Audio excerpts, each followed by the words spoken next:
Hello guys, welcome back to education IQ। I hope आप सब अच्छे होंगे। तो डेली का जो मैं आपको पूरा द हिंदू न्यूज़पेपर पढ़ाता हूँ 8 से 10 मिनट में, उसको हम लोग कवर करेंगे।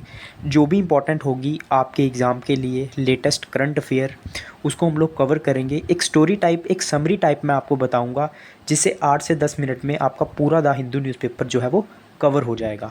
तो रेगुलरली इन सेशंस को देखो। डेली शाम को 7 बजे मेरा वीडियो आएगा, मंडे टू सैटरडे। जैसे ही वीडियो आएगा तुरंत मैं उसका टेलीग्राम पे आपको लिंक दे दूंगा, और टेलीग्राम का जो लिंक है ना, वो आपको कमेंट बॉक्स में मिल जाएगा, जो मेरा फर्स्ट कमेंट होगा। तो फटाफट आप लोग टेलीग्राम को सब्सक्राइब कर लेना। ये जो सेशंस है ना, आपके लिए काफ़ी हेल्पफुल होंगे, और आपका जो कम से कम जो है वो टाइम वेस्ट करेंगे। तो स्टार्ट करते हैं आज का the Hindu newspaper without any time waste. मेरा नाम है अभिलाष। तो हमारी फर्स्ट न्यूज़ क्या है? On 15 day at Silkyara, rescuer set a 100 hour vertical drilling target. अभी क्या हो रहा है आपको पता है? उत्तराकाशी टनल के अंदर, जिसको सिल्कियारा टनल भी बोलते हैं, आप लोग याद रखना इसको, ठीक है? एग्जाम में आ सकता है क्योंकि काफ़ी न्यूज़ में है। तो ये जो सिल्कियारा टनल है ना, उत्तराखंड के अंदर में, यहाँ पे जो लोग हैं वो फंसे हुए हैं टनल के अंदर में, और अभी क्या किया जा रहा है? हॉरिजेंटल ड्रिलिंग की जा रही है लोगों को बाहर निकालने के लिए। 41 लोग जो हैं वो अभी भी वहाँ पे फंसे हुए हैं। नेक्स्ट न्यूज़ क्या है हमारी? कॉन्स्टिट्यूशन डे अभी आपको पता है हुआ 26 नवंबर को आता है, आपको पता होना चाहिए। और कॉन्स्टिट्यूशन डे पे हमारे जो CGI हैं उन्होंने बोला, जो चंद्रचूड़ जी हैं उन्होंने बोला कि सुप्रीम कोर्ट जो है वो हमेशा लोगों का कोर्ट रहा है, और लोगों के हक में इसने जो है वो फैसले जो है वो सुनाए हैं। नेक्स्ट न्यूज़ के ऊपर हम लोग चलेंगे, जो भी इंपॉर्टेंट होगा आपके एग्ज़ाम के लिए। Centre direct state governments to closely monitor case of respiratory illness.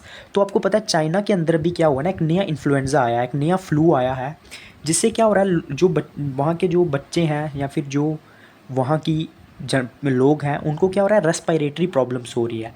तो हमारी भी जो यूनियन हेल्थ मिनिस्ट्री है ना, उसने गवर्नमेंट को जो है, स्टेट गवर्नमेंट्स को जो है बोला है कि आप लोग जो है क्लोजली मॉनिटर करो, जो भी केसेस आ रहे हैं इसके इन्फ्लुएंजा लाइक इलनेस के या फिर रेस्पिरेटरी इलनेस के, उनको आप लोग अच्छे से मॉनिटर करो, और जो भी चिल्ड्रन हैं उनको जो है ध्यान से देखो, ताकि चाइना की तरह भारत में भी ऐसा कुछ ना हो जाए।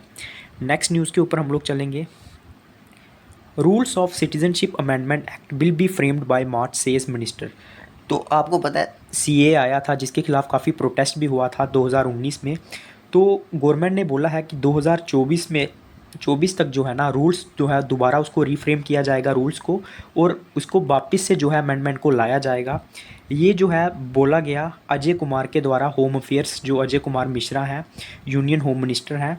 तो इन्होंने एक गैदरिंग एड्रेस की, वेस्ट बंगाल की एक कम्युनिटी है जिसका नाम है माटुआ कम्युनिटी। आपको बस ये याद रखना है, माटुआ कम्युनिटी को इन्होंने बताया कि आप लोगों को जो है सिटीजनशिप मिल जाएगी, और आपके पास अगर कोई डॉक्यूमेंट्स नहीं भी हैं तब भी आपको सिटीजनशिप जो है वो मिल जाएगी। तो ये वेस्ट बंगाल के अंदर जो माटुआ कम्युनिटी है, आपको याद रखना है, उसको गैदरिंग को एड्रेस करते हुए उन्होंने बताया कि दोबारा से जो है CA आएगा।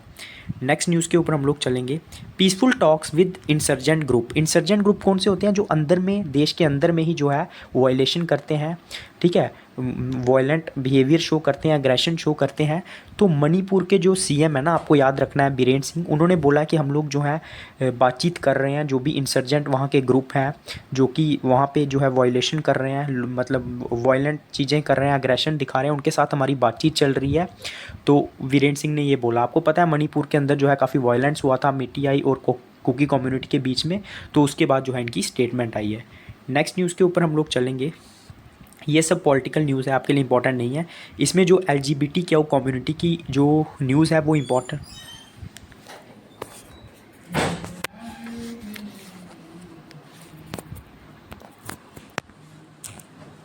Electrification to tackle urban pollution. तो इलेक्ट्रिफिकेशन का मतलब होता है जो इलेक्ट्रिक व्हीकल्स है ना, उनको बढ़ाना, ताकि जो अर्बन है, जो शहरी इलाके हैं, उनमें पोल्यूशन जो है वो कम हो सके। तो आपको पता है जो एयर क्वालिटी इंडेक्स है ना, इंडिया की मोस्ट ऑफ दी सिटीज़ में वो रेड अलर्ट पे है, मतलब काफ़ी ज़्यादा पोल्यूशन है इंडियन सिटीज़ में। और जो अर्बन मिशन जो था, मिशन जो था 2015, और TERI की जो स्टडी थी, उसने बताया था कि जो PM2.4 और PM10 पोल्यूशन है ना, ये ट्रांसपोर्ट और कंस्ट्रक्शन के द्वारा बहुत ज़्यादा होता है। मतलब जो गाड़ियाँ चलती हैं ना, और जो कंस्ट्रक्शन वर्क चलते हैं, उनसे बहुत ज़्यादा जो है पोल्यूशन क्रिएट होता है। तो ये किसकी वजह से है, जो ट्रक्स है ना, ट्रक जो हैं बहुत ज़्यादा इंडिया में बढ़ रहे हैं, और ट्रक जो हैं वो बहुत ज़्यादा पोल्यूशन क्रिएट करते हैं, डीजल इनमें पड़ता है, तो इसकी वजह से ये बहुत ज़्यादा जो है पोल्यूशन क्रिएट करते हैं, उसके बारे में लिखा हुआ है। उसके बाद लिखा हुआ है कि हमें जो है मैक्सिमम जो है इलेक्ट्रिफिकेशन करना होगा गाड़ियों का। इंडिया ने इसमें इम्प्रूवमेंट भी शो किया है, लेकिन इंडिया का जो 2070 का टारगेट है नेट ज़ीरो एमिशन का, अगर उसे अचीव करना है तो ज़्यादा से ज़्यादा इलेक्ट्रिक गाड़ियाँ प्रोड्यूस करनी होगी। मोस्टली जो ट्रक्स हैं ना उन्हें इलेक्ट्रीफाई करना होगा, ताकि कम से कम एमिशन हो सके, क्योंकि ये बहुत ज़्यादा कंट्रीब्यूट करते हैं पोल्यूशन क्रिएट करने में, ठीक है। और उसके बाद जो है हमें सभी गाड़ियों को जो है, अगर हमारा जो नेट ज़ीरो एजेंडा है उसे पूरा करना है और डीकार्बोनाइजेशन को बढ़ावा, मतलब कार्बन को कम करना है, तो हमें जो है वो इलेक्ट्रिफिकेशन पे जाना पड़ेगा, मतलब इलेक्ट्रिक गाड़ियाँ जो है वो बनानी पड़ेंगी। नेक्स्ट एक फ़ीमेल्स को लेके, फेमिसाइड को लेके मतलब न्यूज़ आई है, पूरा तो नहीं पढ़ेंगे लेकिन मैं आपको बस एक हेडलाइन इसकी बता देता हूँ कि लगभग 88,900 जो गर्ल्स हैं ना उनको मारा जाता है जानबूझ के, किसके बेसिस पे, उनके जेंडर पे बेसिस पे, ठीक है। तो इस तरह की जो है बहुत सारी हत्याएं होती हैं, ये जो है वो रिपोर्ट आई है, ठीक है। इसके द्वारा United nation office on drugs and crime के ऊपर ये रिपोर्ट थी, उसमें ये सब लिखा हुआ है। नेक्स्ट न्यूज़ के ऊपर हम लोग चलेंगे। Why is Bihar demanding special category status. जो बिहार है वो क्यों डिमांड कर रहा है स्पेशल कैटेगरी के लिए, ठीक है। तो इसको हम लोग डिटेल में पढ़ेंगे क्योंकि काफ़ी इंपॉर्टेंट भी है। आपको पता है रिसेंटली अभी बिहार में जो है कॉस्ट सेंसिस हुआ था, जिससे हमें पता चला था कि ऐसी बहुत सारी जो हैं छोटी छोटी कास्टीज़ हैं बिहार के अंदर, जिन जो हैं डिप्राइव्ड हैं, मतलब उनको जो है प्रॉपर जो है उनको बढ़ावा नहीं मिला है, और वो उनको सोशल इकोनॉमिक जो बैकग्राउंड है वो काफ़ी मतलब पॉवर्टी में है। तो अभी स्पेशल स्टेटस क्या है, कैटेगरी स्टेटस क्या है, ये क्या होता है, ये कुछ स्टेटों को दिया जाता है जो सोशल इकोनॉमिक डिसएडवांटेज होता है जिनको, या फिर जिनकी जोग्राफिकल जो लोकेशन है ना वो काफ़ी पहाड़ों पे होती है, ठीक है। इसके 5 कैटेगरीज़ हैं स्पेशल कैटेगरी। अगर आपको स्पेशल कैटेगरी स्टेटस में जाना है तो ये 1969 में ये इंट्रोड्यूस हुआ था 5th फाइनेंस कमीशन के द्वारा। इन्होंने 5 क्राइटेरियाज़ बताए थे। आपका जो घर है वो हिली जोन में होना चाहिए, पॉपुलेशन डेंसिटी ज़्यादा होनी चाहिए, उसके बाद आपकी एक स्ट्रेटेजिक लोकेशन होनी चाहिए इंटरनेशनल बॉर्डर के पास, और उसके बाद आप इकोनॉमिक और इंफ्रास्ट्रक्चर बैकवर्डनेस होनी चाहिए, और स्टेट फाइनेंसिस जो हैं वो कमज़ोर होने चाहिए, मतलब पैसा कम होना चाहिए। तो ये बहुत सारी स्टेट्स में लागू हुआ, जम्मू कश्मीर, असम, नागालैंड सबसे पहले वहाँ पे लागू हुआ। उसके बाद 8 और स्टेट्स को ऐड किया गया, जैसे मणिपुर, मेघालय, मिज़ोरम, सिक्किम।